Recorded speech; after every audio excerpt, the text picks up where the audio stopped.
Good morning students. मैं doctor Ved Prakash Gupta, assistant professor botany. हम अपनी पिछली क्लास को कंटिन्यू करते हैं जिसमें हमने बात की थी पोलन ग्रेन का स्ट्रक्चर।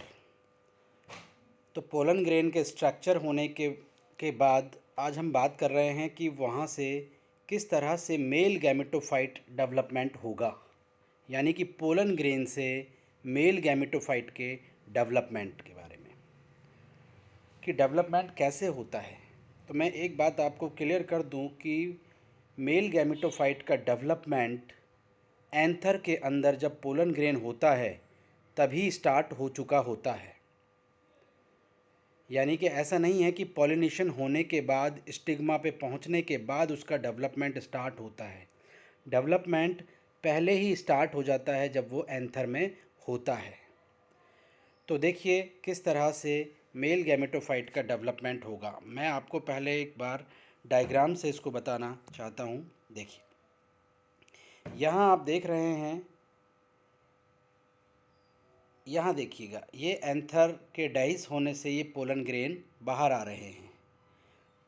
पोलन ग्रेन के स्ट्रक्चर के बारे में मैं आपको बता ही चुका हूँ कि पहले आउटर कवरिंग एक्साइन है, फिर इंटाइन है, और ये एक न्यूक्लियस है इसके अंदर जिसको हम बोलते हैं वेजिटेटिव न्यूक्लियस या ट्यूब न्यूक्लियस। और जहाँ पर एक्साइन नहीं होती है वो होता है जर्मपोर। अब आप देखिए, सबसे पहले डेवलपमेंट शुरुआत होता है तो क्या होता है कि इसके साइज़ में थोड़ा सा इंक्रीमेंट होता है, यानी साइज़ बढ़ता है। साइज़ बढ़ता है तो साइटोप्लाज्म में वैक्यूल्स डेवलप होने लग जाती हैं। जब वैक्यूल डेवलप होने लग जाएगी तो जो वेजिटेटिव न्यूक्लियस होता है, वेजिटेटिव न्यूक्लियस, इसके अंदर यानी कि ये बहुत ज़्यादा एक्टिव हो जाता है और इसके अंदर डेवलपमेंट स्टार्ट हो जाते हैं और ये मियोसिस की तरफ बढ़ने लग जाता है। नॉट मियोसिस, माइटोसिस, क्योंकि ये हैप्लॉइड है तो हैप्लॉइड ही रहेगा। तो इसमें माइटोसिस होगा और माइटोसिस होने से ये न्यूक्लियस दो न्यूक्लियस में डिवाइड हो जाएगा। आप देख रहे हैं, तो दो न्यूक्लियस बन जाएंगे, वेजिटेटिव न्यूक्लियस और एक होगा जनरेटिव न्यूक्लियस। पहले न्यूक्लियस बनेंगे, फिर इसमें साइटोकाइनेसिस होगा और एक वॉल फॉर्मेशन हो जाएगा।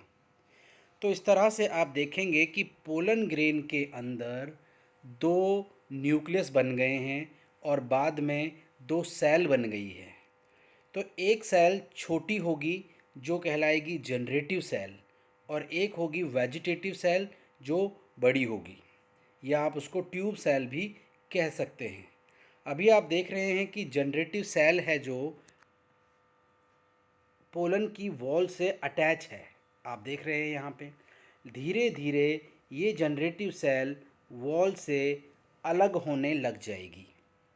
वॉल से अलग हो करके पोलन ग्रेन के अंदर आपको क्लियर कट दो सेल दिखाई देंगी, जो एक होगी जनरेटिव सेल और एक होगी वेजिटेटिव सेल। याद रखिएगा कि मेल गैमेट्स हमेशा और हमेशा जनरेटिव सेल से ही बनेंगे, लेकिन पोलन ट्यूब की लंबाई के लिए या उसकी ग्रोथ के लिए वेजिटेटिव सेल और उसका न्यूक्लियस ही जिम्मेदार होगा।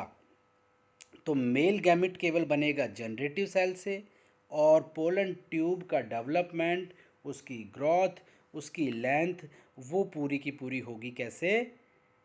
वेजिटेटिव सेल से।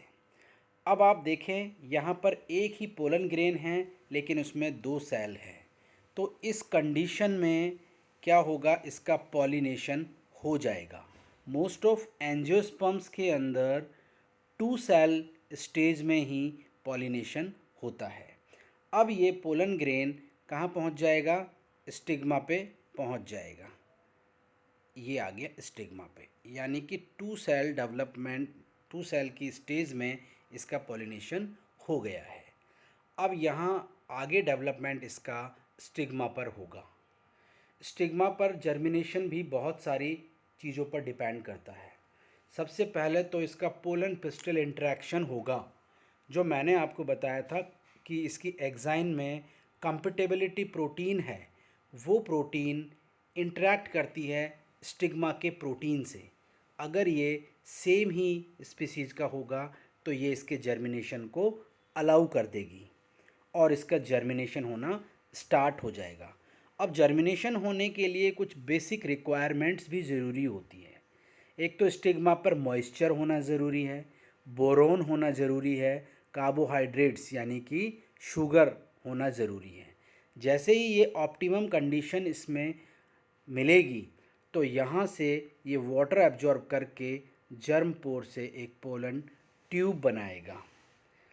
अब बात करते हैं कि ये पोलन ट्यूब जो बनेगी इसमें सबसे पहले एंट्री कौन करेगा। आप देखिएगा तो क्या होगा कि जैसे ही इसका पॉलिनेशन हो जाएगा तो ट्यूब न्यूक्लियस इसके अंदर एंट्री करेगा।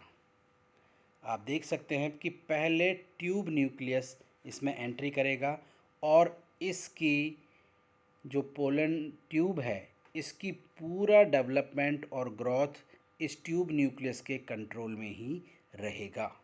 यानी कि ये ट्यूब ग्रो करती जाएगी और ट्यूब न्यूक्लियस इसको मोटिवेट करता रहेगा यानी डायरेक्टेड करता रहेगा। अब आप देखेंगे कि ट्यूब की जो ग्रोथ है वो डिपेंड करती है कि कुछ तो सर्टेन एंजाइम्स ये रिलीज़ करती है ट्यूब, जिससे क्या होता है कि स्टिग्मा के टिश्यू को ये डिजनरेट करती चली जाती है। और दूसरा इस ट्यूब के टिप पर हाइड्रोस्टैटिक प्रेशर डेवलप किया जाता है जिससे कि इसमें एक टर्जिडिटी बनी रहती है, स्टिफनेस बनी रहती है, जिससे कि पेनिट्रेशन आसानी से करता रहता है। अब आप देख रहे हैं कि ये ट्यूब न्यूक्लियस इसकी ग्रोथ को डेवलप कर रहा है और पीछे पीछे जनरेटिव सेल भी अगर मैं आपको दिखाऊं तो आप देख सकते हैं ये तो ट्यूब न्यूक्लियस है और इसके पीछे पीछे जनरेटिव सेल भी एंट्री कर जाती है। ये सेल ने एंट्री किया है, न्यूक्लियस नहीं है ये।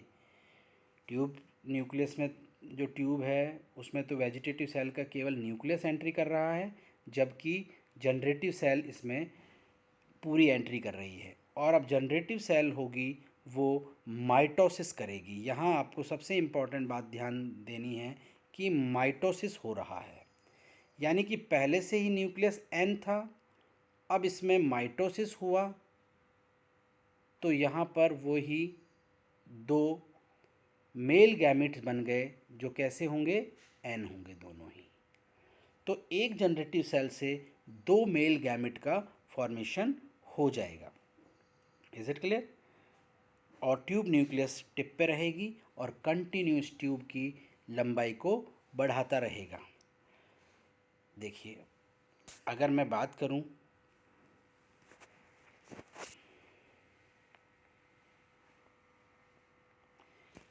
Microspore represent the first cell और beginning of the male gametophyte generation, यानी कि सबसे पहली स्टेज होगी माइक्रोस्पोर है जो मेल गैमेट की पहली सेल होगी। Its maturation to a pollen grain occur within the anther. और मैं आपको पहले ही बता चुका हूँ कि ऐसा नहीं है कि इसका डेवलपमेंट पॉलिनेशन होने के बाद होगा, वो एंथर के अंदर ही हो जाएगा। Mature microspore after their release from the tetrad are termed as a pollen grain. Pollen tetrad में से जब एक ये चारों अलग हो जाएंगे तो एक के लिए हम क्या वर्ड यूज़ करेंगे, pollen grain. During maturation the microspore become free from the tetrad. मैं बता चुका हूँ आपको पहले ही, टेट्राड से चारों अलग हो जाएंगे। Then it undergo unequal mitosis to form a small lenticular cell, generative cell. मैंने कहा कि इसके न्यूक्लियस में वही माइटोसिस होगा और एक जनरेटिव न्यूक्लियस बनेगा, फिर वो जनरेटिव सेल में कन्वर्ट हो जाएगा और पूरी की पूरी सेल होगी वो वेजिटेटिव सेल या ट्यूब सेल कहलाएगी। In due course the vegetative cell develop to a germ tube. मैं आपको बता चुका हूँ वेजिटेटिव सेल ही ट्यूब बनाएगी, उसकी ग्रोथ होगी जो वेजिटेटिव न्यूक्लियस के कंट्रोल में होगी, और जनरेटिव सेल है जो वहीं रहेगी और बाद में उसके पीछे पीछे वो भी एंट्री कर जाएगी और डिवीज़न करके दो मेल न्यू गैमेटोफाइट बनाएगी। आप यहाँ भी देख सकते हैं, आप देखें डायग्राम ए में ये पोलन ग्रेन है, ये पोलन ग्रेन का न्यूक्लियस बेस पे आएगा और यहाँ पर माइटोटिक डिवीजन होगा, जनरेटिव न्यूक्लियस बनेगा। जनरेटिव न्यूक्लियस बनने से आप देख रहे हैं कि दो सेल बन गई है। एक सेल को हमने बोल दिया है वेजिटेटिव सेल, दूसरी को जनरेटिव सेल। अब आप यहाँ देखें कि जनरेटिव सेल अलग किस तरह से होगी, इस तरह से अलग होकर ये जनरेटिव सेल बन जाएगी। और जनरेटिव सेल में क्या होता है, मैंने आपको बताया मोस्ट ऑफ केस में तो 2 सेल स्टेज में हो रहा है, लेकिन कुछ में क्या होता है कि ये जनरेटिव सेल डिवाइड होकर के 2 मेल गैमेट पोलन ग्रेन के अंदर ही जर्मिनेशन से पहले भी हो सकती है। तो 3 सेल स्टेज में भी जर्मिनेशन हो जाएगा। फिर आप देख रहे हैं जैसे ही इसका डेवलपमेंट होगा तो ट्यूब न्यूक्लियस ने ट्यूब की लेंथ को बढ़ाया है, इसके पीछे पीछे जनरेटिव सेल एंट्री कर रही है और जनरेटिव सेल डिवीजन करके 2 मेल गैमेट्स बना रही है। Is it clear? तो ये होगा मेल गैमेट का development. Most of angiosperm pollen grain shed at this 2 cell stage मैं बता चुका हूँ। So in such case the division of generative cells takes place within the pollen tube after pollination. While these changes are in progress, the microspore synthesize its wall. After release, pollen grain undergo rapid enlargement. मैंने आपको बोला है कि जैसे ही pollen grain बाहर आएगा तेज़ी से ग्रो करेगा, वैक्यूल डेवलप हो जाएगी। वैक्यूल डेवलप होने के बाद ये जो न्यूक्लियस है वो डिवीज़न करेगा माइटोटिकली और 2 अनइक्वल सेल बनाता है, एक वेजिटेटिव सेल बनाता है, एक जनरेटिव सेल बनाता है। अब जनरेटिव सेल्स अटैच हो जाती है पहले तो वॉल से और बाद में वो वॉल से अलग होकर के फ्री फ्लॉट करती है साइटोप्लाज्म के अंदर और फिर इसका पॉलिनेशन स्टार्ट हो जाता है। तो वेजिटेटिव सेल वही है जिसके बारे में मैं कंटिन्यू बात कर रहा हूँ। साइज़ में बड़ी होगी, एक इसका ट्यूब न्यूक्लियस होगा और वैक्यूल धीरे धीरे डिसअपियर होने लगेगी। आरएनए, प्रोटीन ये सब इसमें बढ़ने लगेंगे। Nuclear envelope become highly convoluted at later stage nucleus lack nucleolus, यानी कि बाद में न्यूक्लियोलस डिसअपियर हो जाएगी, बट इन सर्टेन ऑर्किड्स में न्यूक्लियोलस प्रेजेंट भी होती है ट्यूब डेवलपमेंट के टाइम तक भी। जनरेटिव सेल्स स्फेरिकल शेप होगी, छोटी होगी, कभी कभी ये सिलेंड्रिकल भी हो जाती है। The elongated nature of the cell help in movement into the pollen tube. Eventually the generative cell loss contact, पहले तो वो जुड़ी हुई होती है वॉल से, बाद में वो अलग हो जाती है जिससे पोलन ग्रेन 2 सेल वाले हो जाते हैं और बाद में पोलन जो ये जनरेटिव सेल है उसके माइटोटिक डिवीज़न होने से ये 3 सेल स्टेज में भी आ जाती है। किसी में तो ये 3 सेल स्टेज के अंदर शेड होता है पोलन ग्रेन एंथर से, किसी में ये या मोस्ट ऑफ में हम कहें तो ये 2 सेल स्टेज में ही शेड हो जाता है। तो ये है जनरेटिव सेल का स्ट्रक्चर। अगर अब मैं बात करूं कि nuclear division in generative sale tax place either when pollen grain present with in the anther, beta और हॉर्डियम है जिनके अंदर क्या होता है कि 3 सेल स्टेज बन जाती है पॉलिनेशन होने से पहले ही। In former the pollen grain are shed at 3 cell stage और मोस्ट ऑफ के अंदर 2 सेल स्टेज में। Moreover in latter the generative cell में divide after the pollen has reach the stigma, जो मैं आपको बताया हूँ पहले ही।